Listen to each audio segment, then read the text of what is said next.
All right, let's dive in. Welcome to the deep dive. Our mission, as always, is to cut through all the noise, find those key nuggets of knowledge, and hopefully give you those aha moments. The ones that make you feel really plugged in.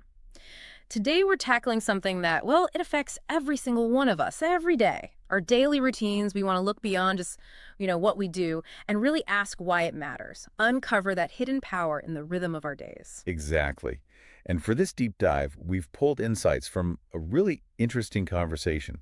It's not some dry study, but a look at how two different people, Jennifer and Daniel, actually structure their days. And the sources really highlight that these aren't just random habits. They're more like, well, the phrase used was the rhythm that keeps our lives moving forward. Which sounds pretty fundamental. It really is. They shape Yeah. our productivity, our mood, our well-being, even how clearly we think. Right. So that's the goal here. We want to pull out those genuinely useful takeaways, maybe some surprising bits, and definitely the practical stuff from their experiences. We want you to leave with knowledge you can actually use, maybe to feel a bit more balanced, more in control, without feeling buried in information. Just the core insights. Exactly. Pure distilled insight. So let's kick things off right at the start. The morning. It sets the tone for the whole day for so many people, doesn't it? Our source gives us Jennifer, who's a student, and Daniel, who has an early start job. Their mornings look different on the surface, but what are the sort of underlying principles you see there? Well, what's fascinating right off the bat is that both of them get that the morning isn't just about physically waking up. It's about preparing to actually engage with the day ahead. So Jennifer, the student, Right. she wakes around 7 a.m. And the first thing she does, before anything else really, is take a moment just to stretch and breathe. Like a gentle start. A very gentle start. It's not like intense exercise, but it's a signal, right, to her body and mind. Okay, transition time. It's quite mindful. Then she does the usual hygiene things, brushing teeth, washing her face. That feels like a fresh start, psychologically. Yeah. And her breakfast is interesting light, oatmeal or toast. She chooses it for energy, but energy that lasts doesn't weigh her down before classes. Smart. And she checks her class schedule. It seems small, but it's that little bit of planning. Gives her a sense of organization right away. Yeah, I like that idea of a gentle signal. It's so different from, hammering the snooze button and then the leaping out of bed in a panic. Daniel, though, he's up earlier, right? Around 6:30. Right. What Yeah. is his strategy for that early start? Daniel's approach is more about immediate physiological prep. First action, big glass of water. And this isn't just random. There's solid research showing even mild dehydration really messes with your concentration, your mood. Oh, really? Yeah. Even mild. Yeah, like losing just 1.5% body weight in fluid, it has a measurable impact. So that water is basically a cognitive boost right at the start. He does the hygiene stuff too, like Jennifer. But his breakfast is heavier, eggs, toast, maybe a smoothie. He needs more fuel up front for his demanding job, that early start. Makes sense. And then he does this review of emails and his to-do list. That's all about fighting decision fatigue later on. Decision fatigue. Right. Like saving your brain power. Exactly. Think of your decision-making capacity like a battery. Every little choice drains it. So planning early means he saves that mental energy for bigger things later. Okay, so Jennifer's gently waking up her system. Daniel's kind of powering his up immediately. But like you said, there's that common thread. Intentional preparation. Yes. Hydration, gentle movement, planning. It's not just about whether you like mornings. It's about being ready for the morning. Precisely. And the why is crucial. Jennifer's stretching gets a bit more oxygen to the brain, helps clarity, but gently. Daniel's water primes the brain for optimal function from the get-go. They're both trying to reduce friction, mental or physical, for the rest of the day, making the start proactive, not just reacting to the alarm clock. That makes a lot of sense. But okay, what if your morning is chaotic? Like unavoidable chaos, kids, unpredictable commute, whatever. Is there one thing, like a non-negotiable takeaway from Jennifer or Daniel, that could still make a difference? That's a really practical question. Because, yeah, not everyone can have a calm hour. If time is really tight, I'd say the most impactful thing is probably that initial internal moment of intention. Whether it's Daniel's quick glass of water or Jennifer's minute of stretching or deep breathing, even just 5 minutes. Hydrate, breathe deeply, maybe mentally list your top 1 or 2 priorities. It's about resetting your internal state, even if the external world is noisy. A micro habit, really. A micro habit. I like that.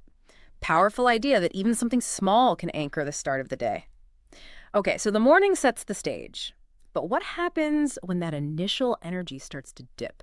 Let's talk about the afternoon. That's often the trickiest bit, right? Avoiding the slump, staying focused.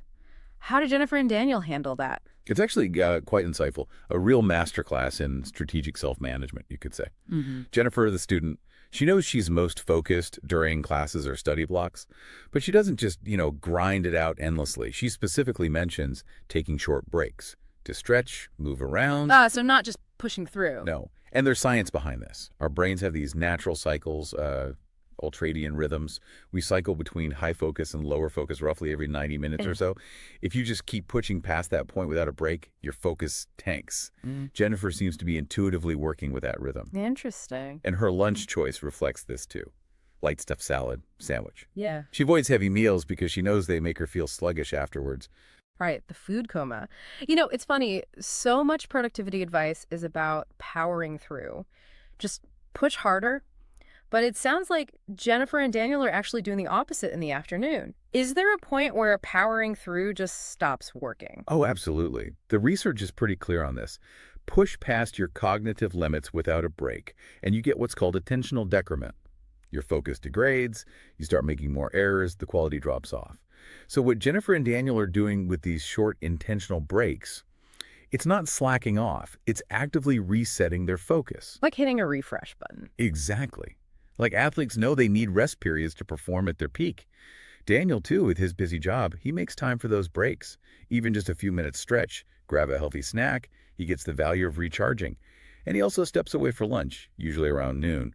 Again, healthy choices, quinoa salad, turkey sandwich. He knows that steady energy release is key. Avoid the spike and crash from processed stuff. So it's not just that they take breaks, but how they take them and what they eat. They're not like swapping work focus for intense social media scrolling during their break, which can also be draining. That's a great point. The type of break really matters.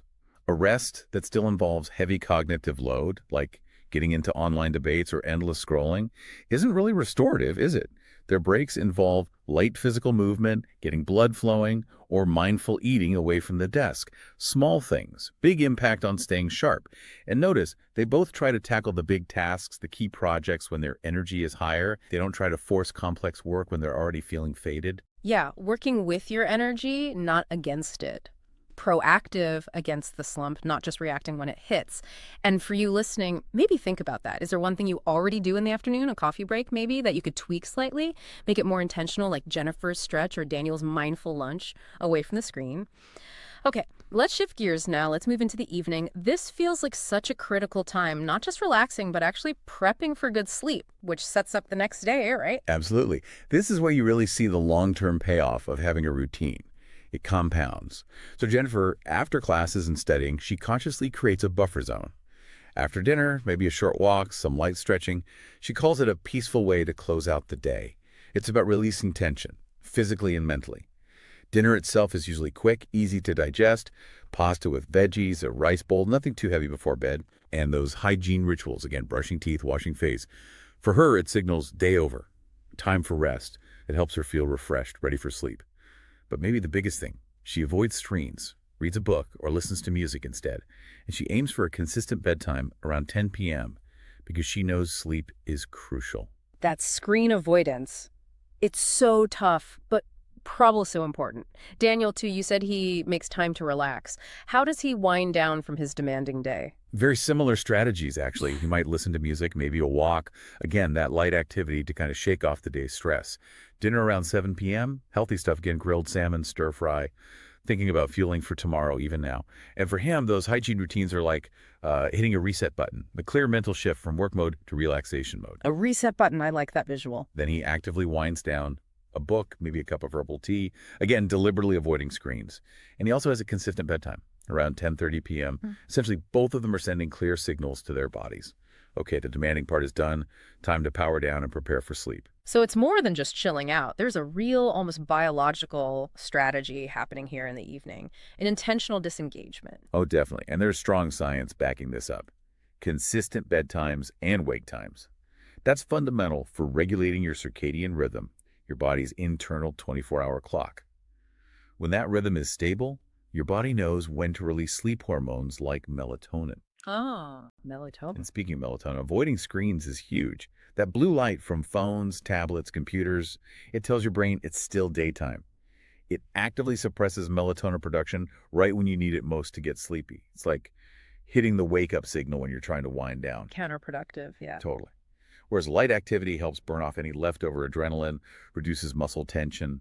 Calming rituals, reading herbal tea, they further signal time to slow down. And ultimately, getting that full night of quality sleep impacts everything the next day. Mood, focus, energy, decision-making. These evening routines aren't just nice-to-haves. They are a serious investment in tomorrow's success and well-being. That's such a key takeaway, viewing it as an investment, not just leftover time, but a real opportunity to prepare. So, after all this, what does it really mean for you listening?